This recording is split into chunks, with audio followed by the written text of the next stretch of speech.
Hey everyone, in this video I will show you how you can use promo code on AliExpress to get some handsome discount. So for that just open your mobile app on your mobile phone.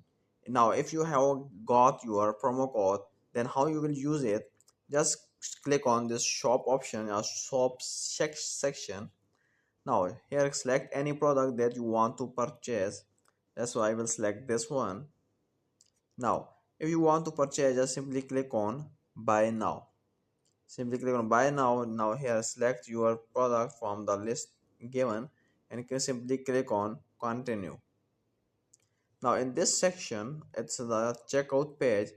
Here at the bottom you can see the option called promo codes. Just simply click on promo codes, enter. Now here, enter your promo code that you get by AliExpress either by your email or mobile phone number. Just enter your promo code and simply click on apply.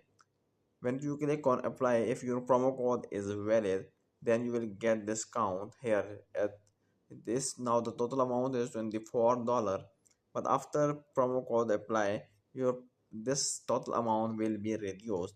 And now simply just click on place order and your order will be placed with promo code. So this is the way how you can use promo codes on AliExpress.